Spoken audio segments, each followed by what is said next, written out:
7, 6, 5, 4, 3, 2, 1.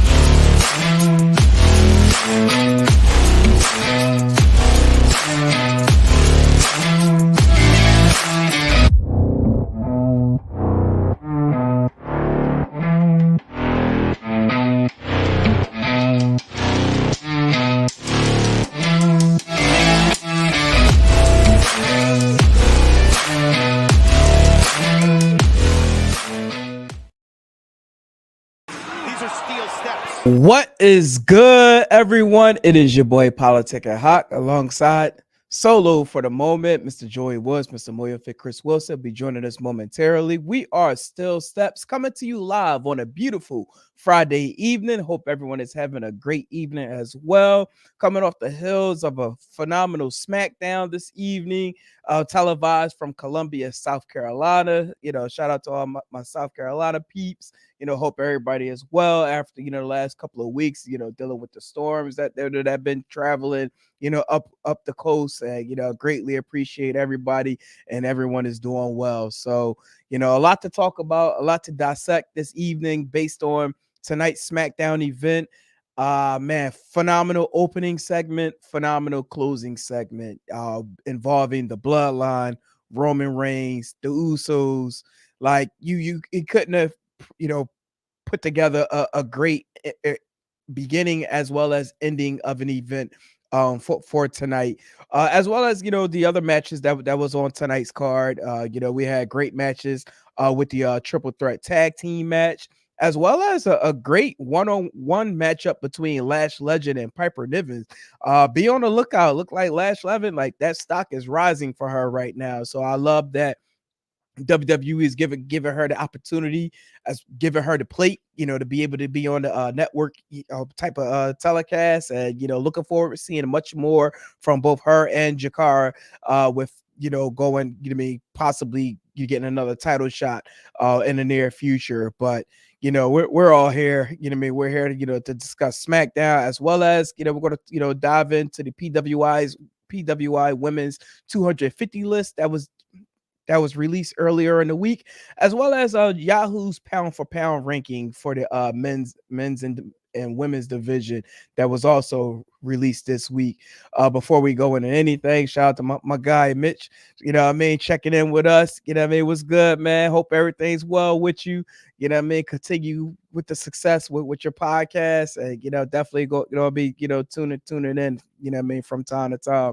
When I'm able to do so, man. So appreciate you checking in, to the Still Steps this evening. So, but let's jump into SmackDown. Let's jump into the shits, because a lot went down tonight, and we kind of can see where this storyline is going with the Bloodline, with Roman and Jimmy.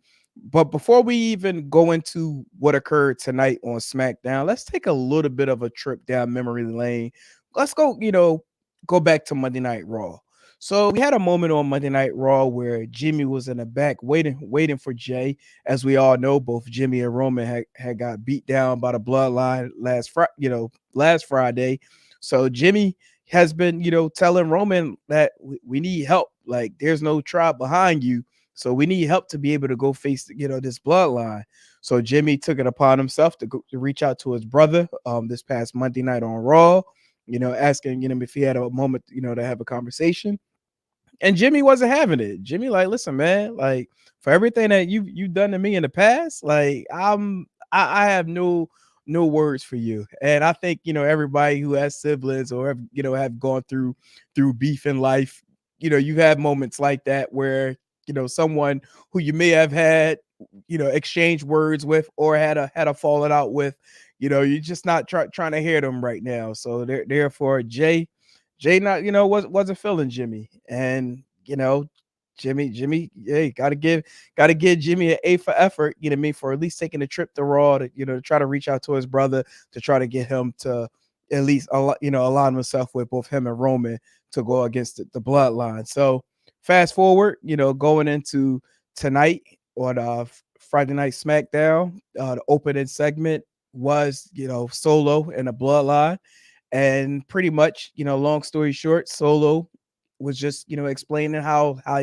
he's taking the credit for being the bigger and stronger family of the bloodline, and indicating that he promises to beat down Roman, beat down anyone that gets in his way. And it was funny because during this segment, the crowd started going yeet, and Solo ended up replying back saying no yeet. And out of nowhere, the music hits of one main event, Jey Uso. Jey Uso comes out, what I mean, to a great reaction. I think we're going to have a conversation at some point, and I'm looking forward, to my compadres to join me this evening, because I have a $1,000 question to ask regarding Jey Uso, as well as his tier in WWE right now, because right now I feel like Jey Uso is leaving Earth when it comes to his stardom. Like, he's very popular with the fans. Finally got that championship around his waist. As far as the Intercontinental title, being able to hold down a title, and I just feel like where we are with the storylines right now, it's only getting better for Jey Uso with everything that's going on with the bloodline, which we'll talk about a little bit more this evening. Like, it helps him, it helps build his value with the storyline. But keep in mind, he is the Intercontinental Champion, so therefore he's going to have to defend that respectfully on his own. So he still got a Braun Breaker lurking behind the scenes, and we're going to see that rematch happen pretty soon. So, like, right now, like, I say this all the time on Still Steps, when it comes to those who have a stock rising, like, the sky's the limit. The sky's the limit for Jey Uso, and I'm just happy to see that he's getting his just due, and as a singles competitor in the WWE right now. So, what I mean, shout out to the Yeet Man main event, Jey Uso. So, but anyway, continuing on, Jay, comes out, uh, pretty much, what I mean, arrives to the ring to confront his brother, and it's been a while since we've actually seen, you know, him and Solo in the ring together. And this is a perfect opportunity for Jay to give his piece as far as everything that's going on with the family and the bloodline. And long story short, Jay was just basically saying to Solo that you're not helping the family, like you're pretty much breaking the family. And Solo responded saying, hey, listen, like, I'm not trying to break the family. I'm trying to unite the family.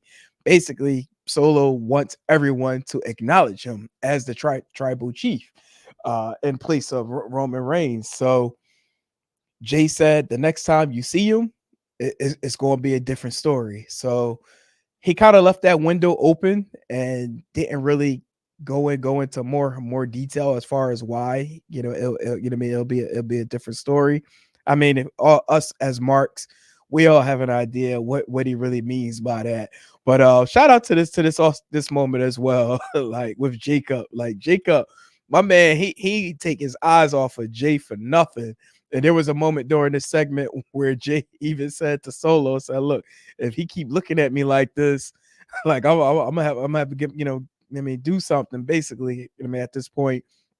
And they was getting ready to, butt heads at this point of the segment. And also Jay made a point with Solo, how assuming with the family, how they're not to really be around Jacob and Tonga, them.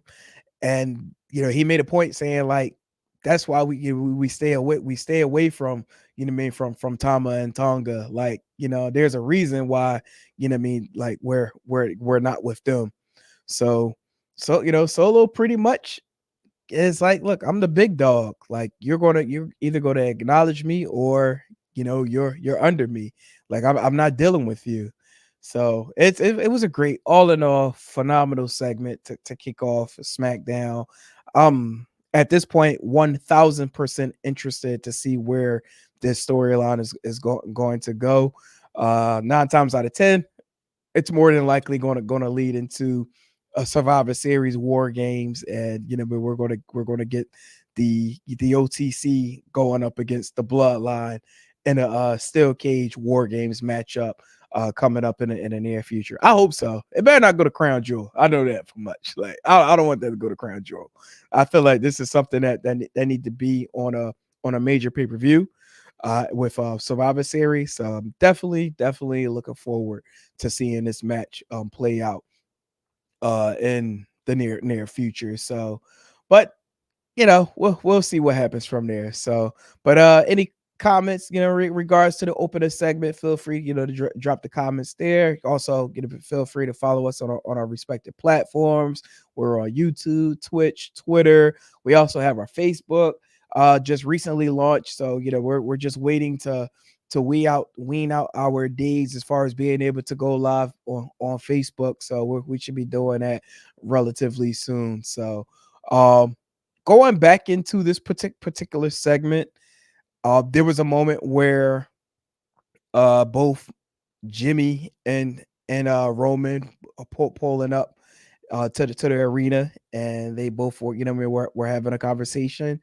I love how they like to promote, like today's music. And I still don't understand why people don't like the opening music for SmackDown. Like I just don't get it. It's like when it launched, like there was like a uproar as far as the music that was selected for the opening segment. Me personally, like I really don't think it's much of a big deal. But we're in a time and age where everybody wants to speak their piece, and they said what they said, not liking it. But it's funny how, like, when SmackDown launched on USA and they played the music and there was so much of an uproar, and then the following week you ain't hear nothing. Like it was like under the rug. Like like really, like everybody put so much animosity towards the song selection, and then it's nothing. Like I hope everybody's feeling it though at this point. What I mean? Since there's no more noise about the selection of the music. So, but this particular segment, both Roman and Jimmy pulling up to the arena, and you can hear them, music that was playing inside the SUV. And according to Roman, it was a Travis Scott's song that was, that's unreleased. So, Jimmy was, was really feeling it. But the cool thing about this part was the fact that as they arrived to the arena, here comes Jey getting ready to, walk out as he's getting ready to leave the arena. So, he saw his brother, gave him a smile, and then, he kind of gave Roman a side eye and was getting ready to walk away. Roman decided to put his arm out towards Jey, brought him back. And they had a extremely brief conversation, which Roman said to Jey, like, listen, I'm proud of you.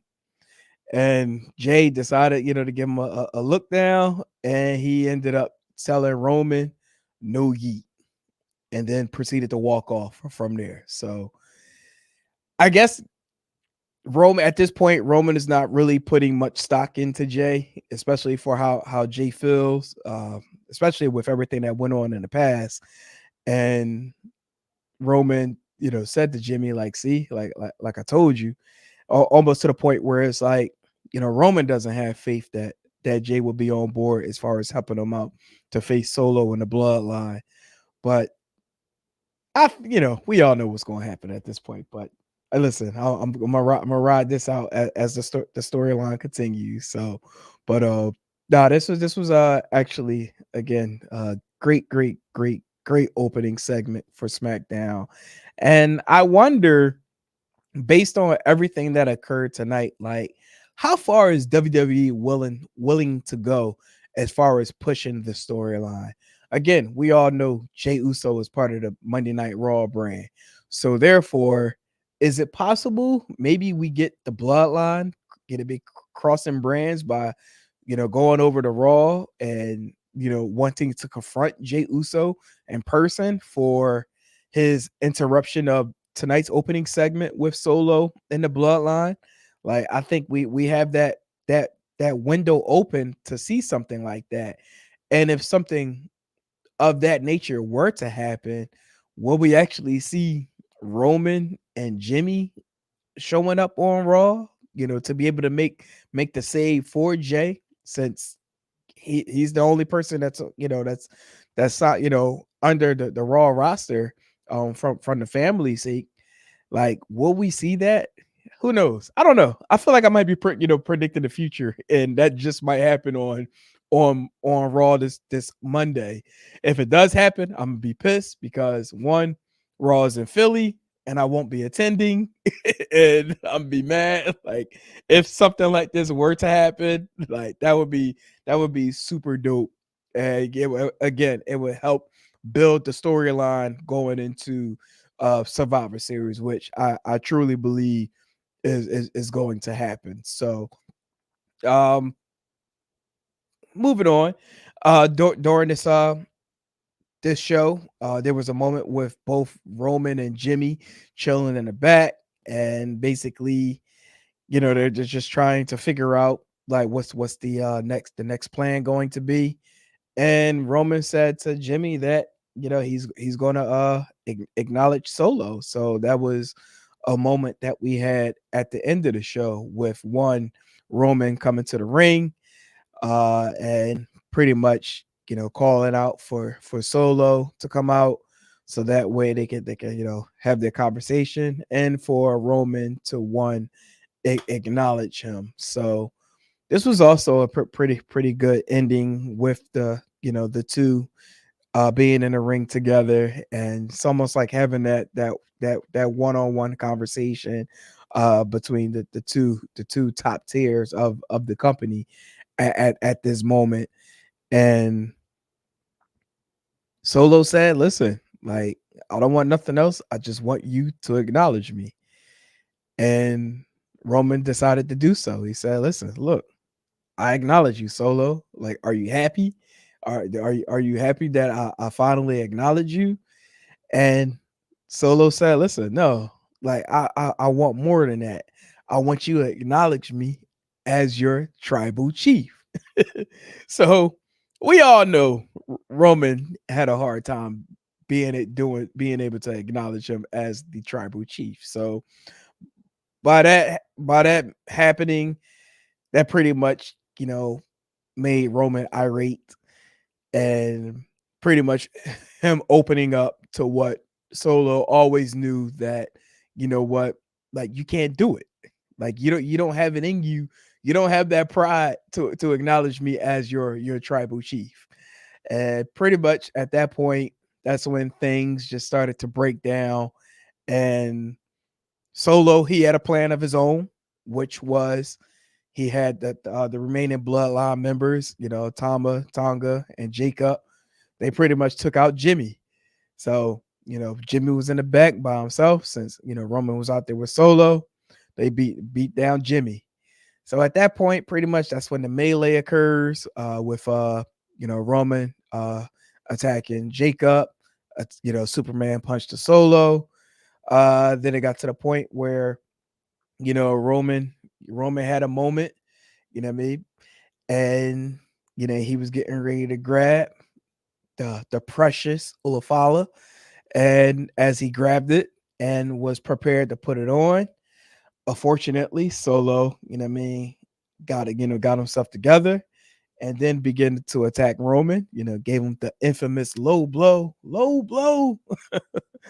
And the rest of the bloodline members, came into the ring, started beating down Roman, and just, pretty much closing out to the show, beat down to Roman again.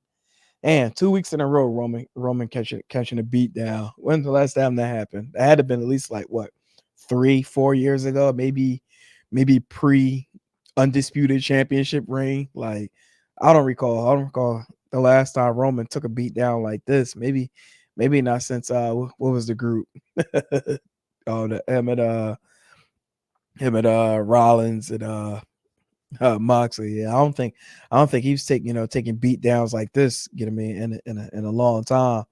But yeah, so closing out the show, Jacob picked up the Ulafala, put it around Solo's neck, and pretty much again, the bloodline dominated another SmackDown. Looks like we're going into the month of November with Bloodline OTC. Who's going to be give me working with Roman and Jimmy at some point?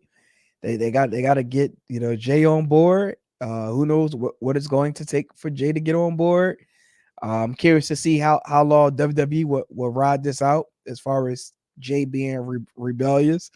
Um, I do got a gut feeling. I got a gut feeling that this Monday night, I think the bloodline shows up. I think the bloodline shows up and take Jimmy. I mean, I'm not Jimmy, and take Jay out. I think that would be like the layup for them to then go ahead and then have maybe Jay come back next Friday to say, hey, listen, you saw what what little brother in the bloodline did to me. Like I'm not gonna sit on that. I can't eat that. Like I need to be able to get get my hit back. So I think that's something that we can see. But on a side note, like how cool is it that we're seeing like almost like it's literally the Uso family is like really running both brands at this moment. We got main event Jey Uso, Intercontinental Champion. We got Solo, like Solo being like the underrated dark horse and holding down this bloodline storyline. And then with them bringing in, Tonga and Jacob, like man, like it's so dope. It's crazy. Like looking at it's so crazy how fast this year of 2024 has gone because it felt like just yesterday again, being a native of Philadelphia and having an opportunity to go to events at the 2300 arena and most of the MLW events that were going on before they started taking their show on the road, like have an opportunity to be able to interact with many talents, part of the roster, and at the time Jacob being part of the roster, and just being able to chop it up with him, I mean, shoot the shits, and had cool moments, like having a conversation with him. And he was like, yo, it was like, what cologne you rocking there, man? It was like, and told him what it was, and I pretty much like, hey man, listen, like it's that work, what I mean? So like that was like a pretty dope moment to share. And fast forward, he's in the WWE square circle as a major player. Like that's so dope to see. It was even just last August when they had the multiverse pay-per-view event, the cross promotion between TNA and New Japan Pro Wrestling, and being able to chop it up with Tama, Tama Tonga during the event. Cool moment. He in the middle of the match, he was like, "Yo, what you got in your cup?" He said, "Yo, grab me a hitty."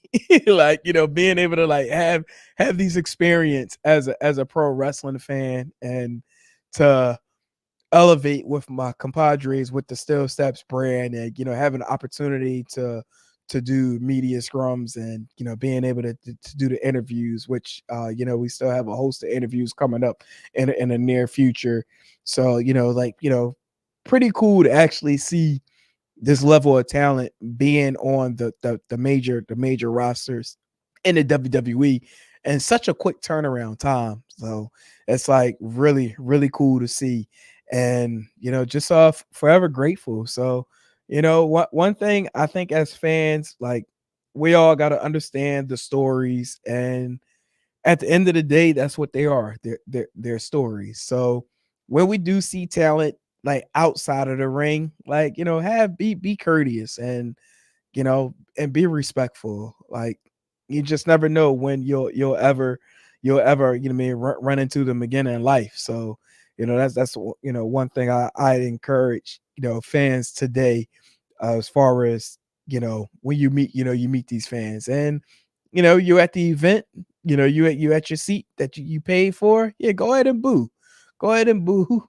Go ahead and share. Tell them you suck. But then at the end at the end of the show, you know what I mean, like when they're outside of that ring and they're taking that time to sign autographs or take pictures, just be respectful.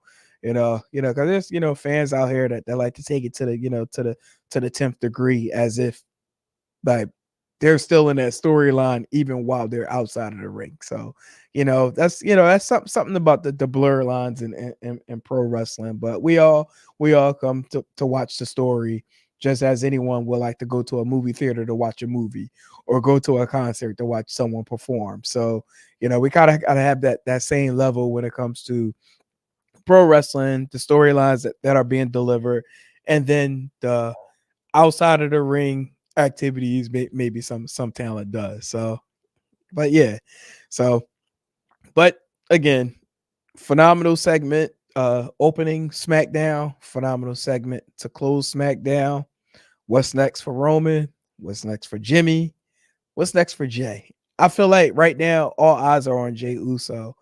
And again, I have this question that I want to ask, and oh, just awaiting if they do show up for this evening, because I'm like really itching to ask this question to my compadres, as far as what they feel about the status of Jey Uso and one Roman Reigns. Like, I'm wondering, what they may think, and what their thoughts on what the future holds for one Jey Uso, Roman Reigns, and Jimmy Uso. But yeah, so just waiting to see if they do decide to want to show up. So, any case, moving on. This past week we did have the PWI Women's 250 list release, which won Timeless Tony Storm, ranked number one.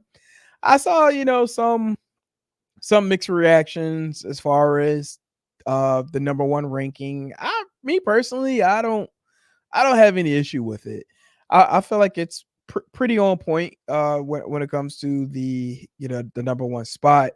Shout out to our guy Kev, editor in chief over at Pro Wrestling Illustrated, who was on with us a couple of weeks ago and provided us with pretty much the rules for making the PWI 500 list. And I'm assuming it's probably the same rules apply for the women's 250 list. So matter of fact, I'm gonna reach out to him over the weekend to see whether or not if the rules do imply with the PWI 250 list. But but no, we had Timeless Tony Storm, coming in at number one, and I'm trying to share my screen so I can show the remainder of the list, at least the top 10 of the list. Me 1 second, trying to multitask here. Here we go. Yeah, so we had Tony Storm coming in at number one, Jordan Grace coming in at number two. I actually respect her position. Uh, Jordan Grace, phenomenal year, especially with the cross promotion going on with both TNA and NXT. And then she, had that big exposure as far as being part of the WWE Royal Rumble earlier this year. So shout out to Jordan Grace coming in at number two. Rhea Ripley at three, Maika coming in at number four over in Japan, Stephanie Valker, coming in at number five, Sari, I hope I pronounced that right, coming in at six, Bailey at seven, Willow Nightingale at eight, Mariah May coming in at number nine, and Athena coming in at number 10. And shockingly, Roxanne Perez, right outside of the top 10, coming in at number 11, as well as Liv Morgan coming in at number 12. So I'm pretty sure their rankings probably are the way they are based on the timeline that they completed this list. I know they have a set date range as far as how they're coming up with their list, and depending on when some of the talent may have won their championships, may also not reflect the timeline that they developed this list. So, but yeah, definitely going to have to get back with Kevin about this, and just to get an understanding to see if it is in fact similar to the PWI 500 list. But yeah, if there's anyone interested in purchasing this PWI Women's 250 list, definitely check out pwionline.com.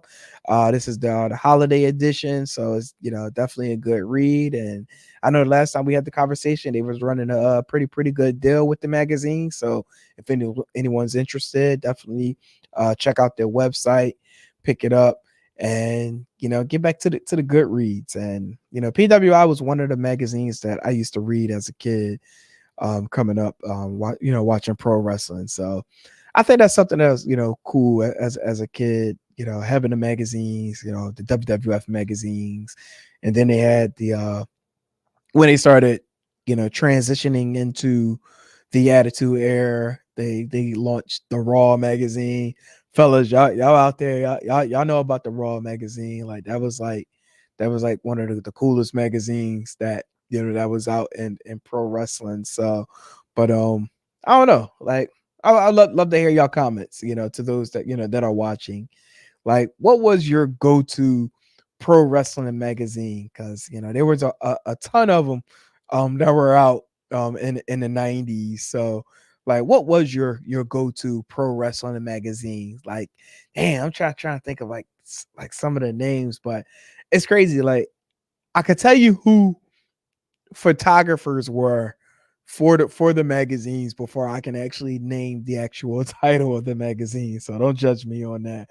But one legend, George Napolitano, I know he was the editor in chief for a couple of magazines. And like I used to love his magazine, especially because I felt like he might have been like one of the first editors to have like full color full color magazines versus like some black and white pages in the magazine. So like I thought that was like what that was so cool coming up as a kid. But yeah, shout out to George, legend in the wrestling industry when it comes to taking pictures.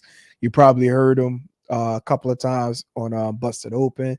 But yeah, no, shout out to George Napolitano, still active, what I mean, when it comes to shooting at some wrestling events. But I will say, if I were able to do some shuffling of this uh 250 list for the women, I gotta put Athena in the top 5, man. Like, I feel like and maybe I could be wrong about this.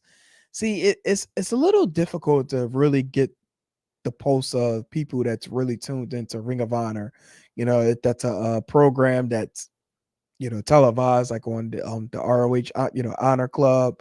So it's almost like it has its own cult following. But I just wish Ring of Honor may take the slot of maybe what, like a AEW Rampage or something. Like, at least let them have an hour on network television, and be able to display the talent that's on that particular brand. But Athena, just going back to Athena, like Athena, like I think she's had the the Ring of Honor Women's Championship for at least almost like what, close to 2 years now.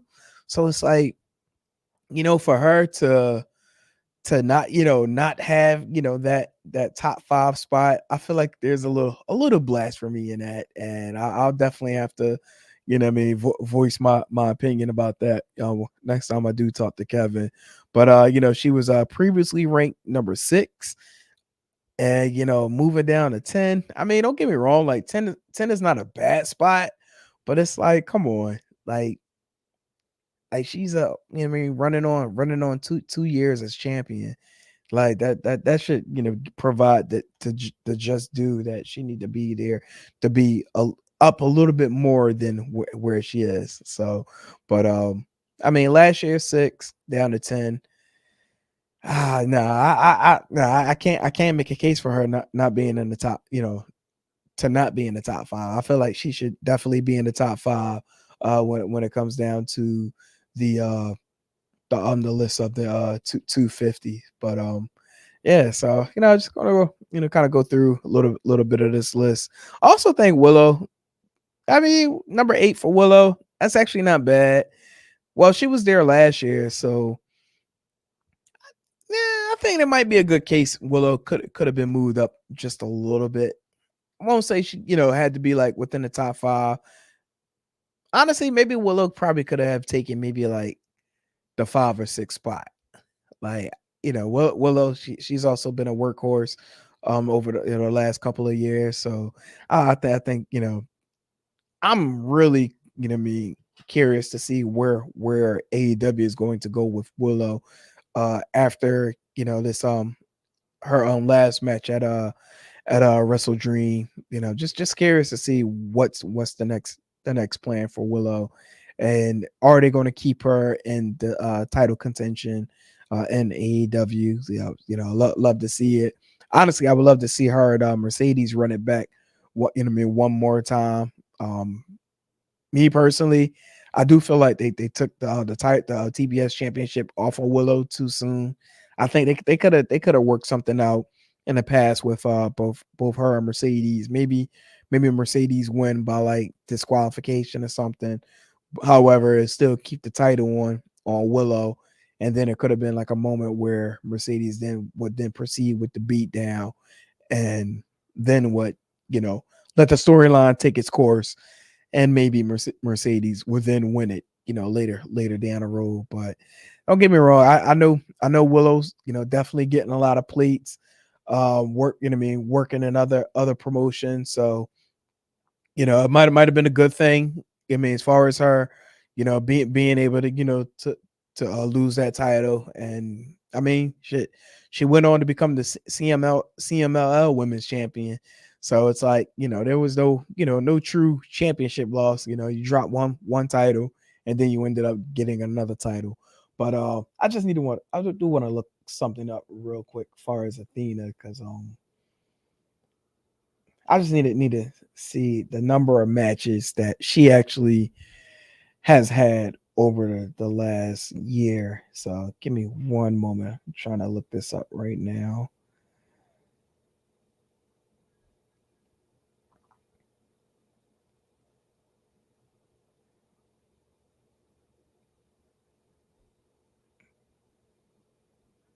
Okay, so yeah, so as announced, she had 14 matches. The previous year, she's had 55. So she had 55 in 2023. We're in 2024, and we're fastly approaching November, and she's only had 14 matches. So okay, you can make a case for her stock to drop to, to a certain extent. But personally, I feel like, what is the nature of those matches of those last 14? So doesn't look like she really defended the title. Oh, let me see. Don't quote me on that, because I would think, if anything, out of the 14, majority of them should all be championship matches. Which her last match was for the women's title, where she defeated Lady Frost on the Ring of Honor Honor Club episode. So I mean, she's defended it quite a few times. Just I guess the nature of the number of matches, or that just didn't really stand out. But I definitely think she should have been top 5 on the 2024 PWI Women's 250 list. Just my opinion. Don't shoot the messenger or the host, I should say. But yeah, so Toni Storm, she definitely was put in a lot of work over the last year, being the AEW Women's Champion, as well as transitioning her character, I mean, into the timeless Toni Storm character. That was one that changed her her career, as along with making her a little bit different to to the world. And I loved it. I love it. Still love it. I know she's currently overseas, doing a Japan run. I love to know when she'll be back. That way see her go up against Mariah May.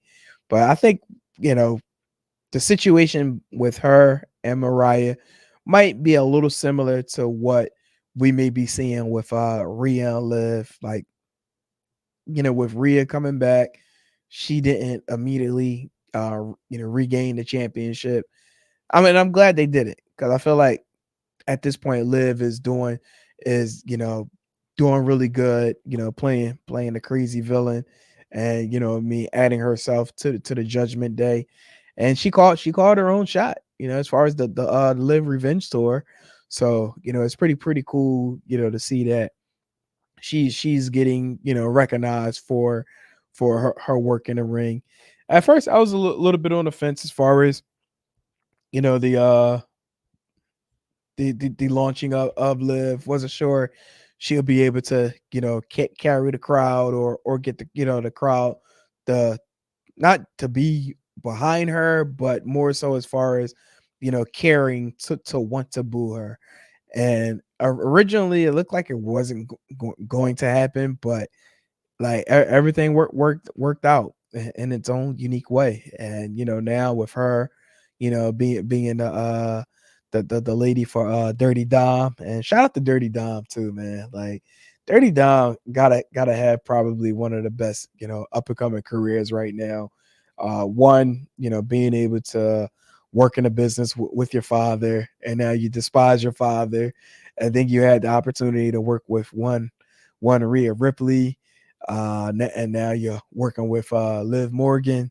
Hey, look, that says enough right there. So I think any talent that's out here in this industry would love to be able to have the schedule that one Dominic Mysterio has right now. So, if you saying you wouldn't, you're full of shit. That's all I'm gonna say there. Like anybody would love to have that. So, but hmm, I am curious to to see how long they will keep the title on Liv Morgan.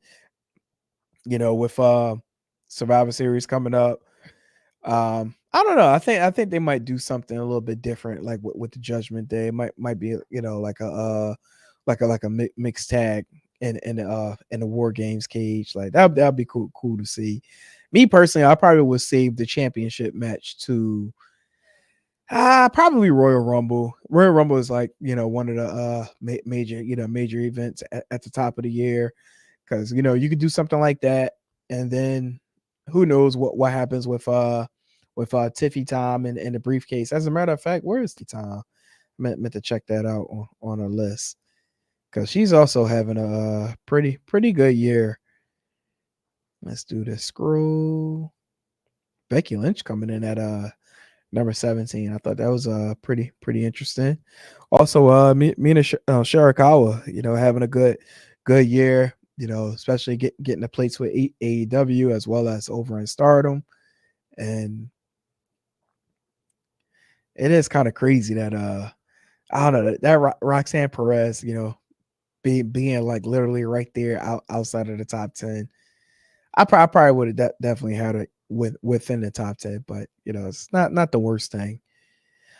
Tiffany Stratton coming in at 32, and previously was at 25. That's kind of interesting that she made a little bit of a drop, but again, not sure what the rules were for this particular list. And could be similar to what the men's list is.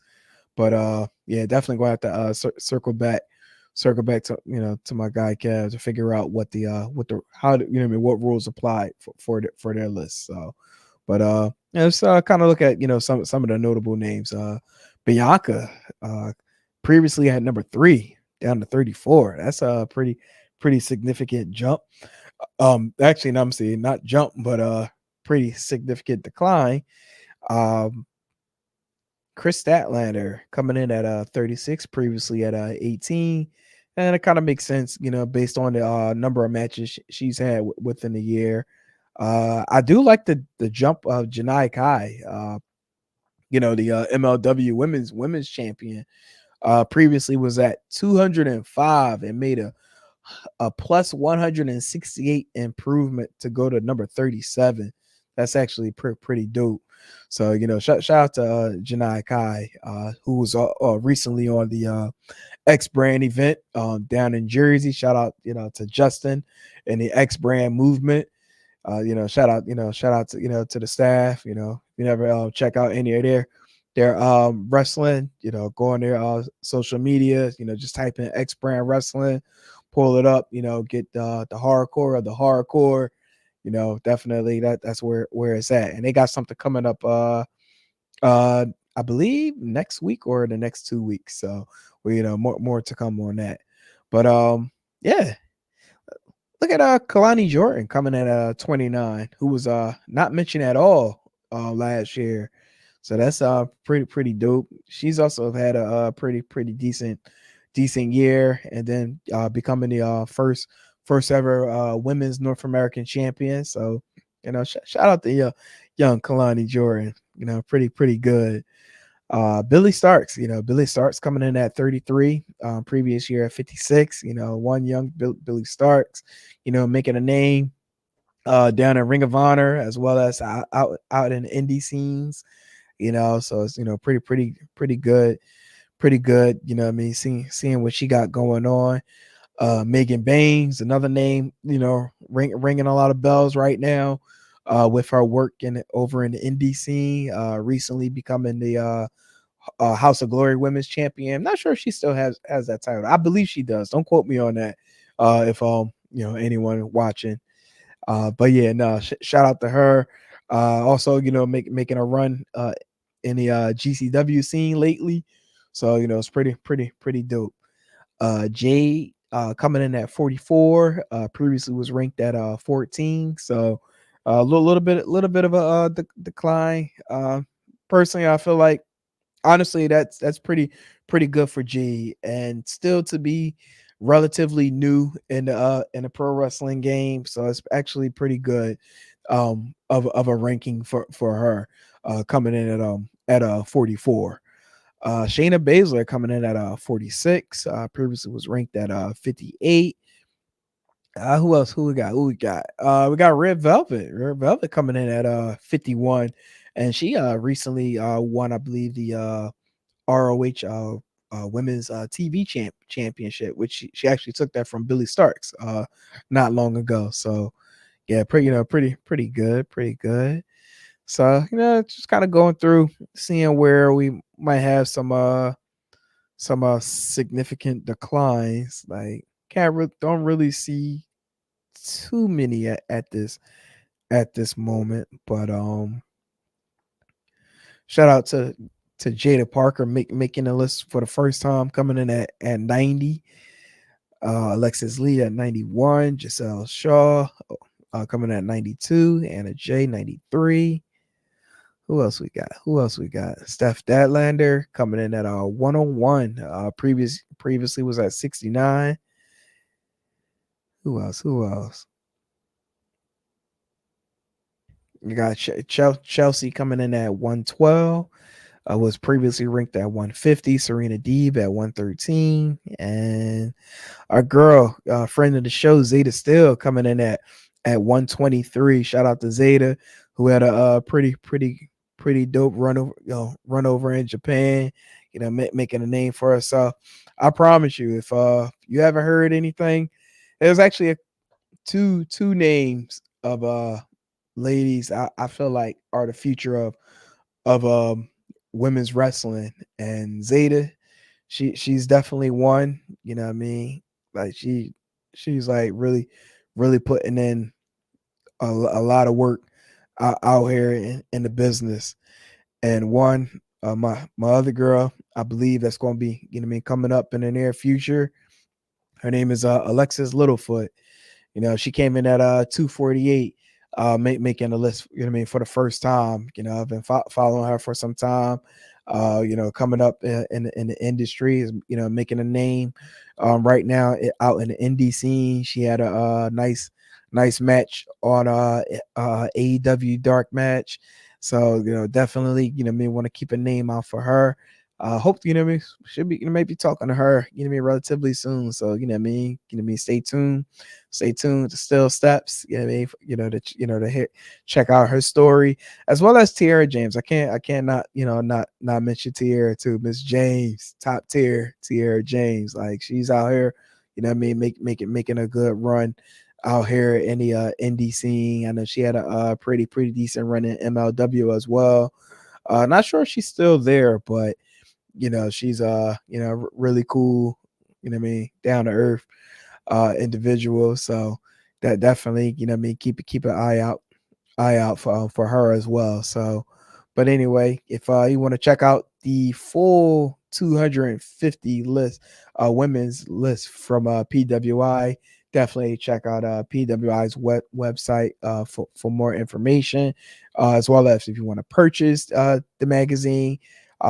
Be checking out. Last time we checked, they had a nice promotion going on for the magazine. So go ahead, take advantage of it. Get the hard copy, get the digital copy, and check out the women's 250 list. And if you haven't, check out the men's PWI 500 list as well. And shout out to the ladies making a list. And you know what? Let me just do one more double check. Just want to see as far as women that's on the list that's actually been on our show. Like we've had Zeta on. I wonder if our girl Delmy made it. Just want to check that one more time.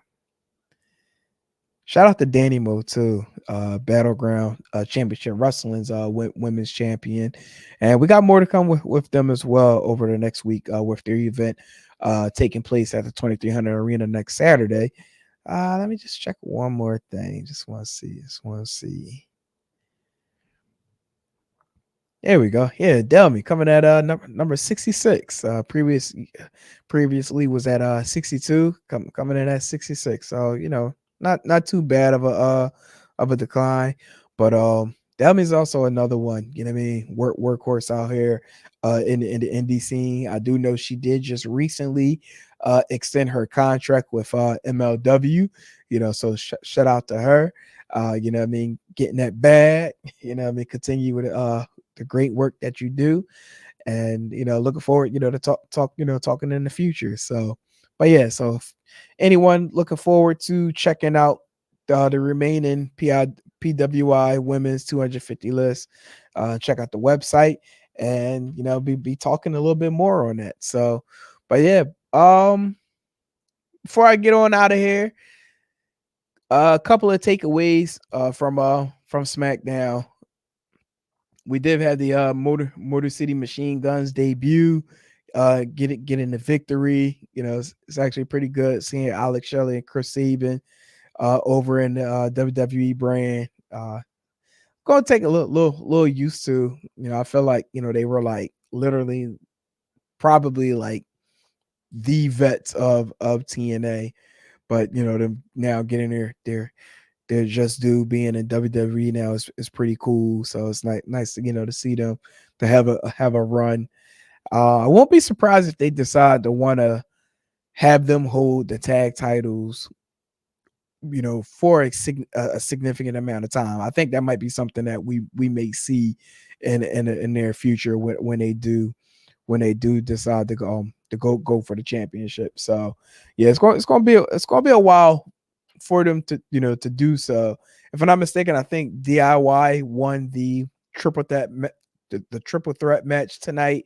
They ran a spot where it was like a double pinfall, but the person who was actually legal in the match, I believe it was let me just double check real quick. I believe it was. Here we go. Oh, it was Ciampa that got the cover. It was a moment where Dawkins, had the pinfall, and then Ciampa had the pinfall. Ref counted to 3. So they both were looking like, hey, I won, and the ref just made sure that the winner was Ciampa and DIY. So DIY moves on, and in the tournament, which Motor City Machine Guns won on their end. So it looks like we'll be getting the two facing each other over in the next couple of weeks, if I'm not mistaken. So it's going to be really good to see. Again, going back to the Lash Lash Legend Piper Niven match. I thought that was pretty good. Love seeing the ladies from Metaphor being on the major roster. I think they're going to be good. I think there's a good chance of them also being successful. I love how they're being put in the storyline for a tag team championship opportunity. Even though they lost their first opportunity, it looks like we're going to see them go up against both Jade and Bianca relatively soon. So loving what I'm seeing there. I think another storyline that really doesn't get the credit that it should is Andrade and Carmelo Hayes. I feel like the two of them have great chemistry together, and it's like they want to outdo each other when it comes to their matches. Love seeing it. The two of them go at it, and curious to see where they'll go, and as well as how long will they be chasing LA Knight for the United States Championship. So, but I'm thinking Mello being on the SmackDown brand, being his ego, being cocky, and just backing it up in the ring. I think that's one of the coolest things for him, and being on the major roster. And at some point, I'm pretty sure we're going to see both him and Trick together again at some point. Whenever Mello probably make that babyface run, he's gonna need some help, and we're gonna get that Trick coming up soon. Whoop that Trick. So, but yeah, so we're at the 57-minute mark. Looks like my guys won't be joining us this evening, so I'm gonna hold off on doing the Yahoo pound for pound rankings. I thought it was a interesting list, and just wanted to get everybody's comments or their thoughts on the list, just for a hot second. I'll put it up on the screen. We had the women's list release, which Liv was actually number 1 on the list, followed by Nia Jax, Mercedes Moné, Rhea Ripley, Mariah May, Bianca, Jade, Tiffany, Naomi, and Io. And then on the men's side, the pound for pound rankings has Cody at number 1, Moxley at 2, Gunther at 3, Uso 4, LA Knight at 5, Sheamus 6, Roman at 7, Owens at 8, Solo at 9, and Orton at 10. So I think the activity, what we're going to probably do next week, is if there's any superstar that's on this list that you can remove and insert, who would it be? So want to see what what others thoughts would be, because I think with how this year is going, there's some who probably could make a case that you probably could take Roman off the list, since he wasn't on the PWI 500, but it's a case that he could probably be removed from this particular list. But we'll see. Get everybody's thoughts on it. So, but next week definitely got a big show coming up. We're gonna potentially have a special guest. May have multiple guests on next week, especially with the battleground event going on next Saturday. So we're going to see if we have some individuals come on to talk about the event going down next Saturday at the 2300 Arena. So if you're local in the tri-state area, go ahead to 2300arena.com to get your tickets. Tickets are moving pretty quickly as we're getting getting close to the show. So again, 2300arena.com.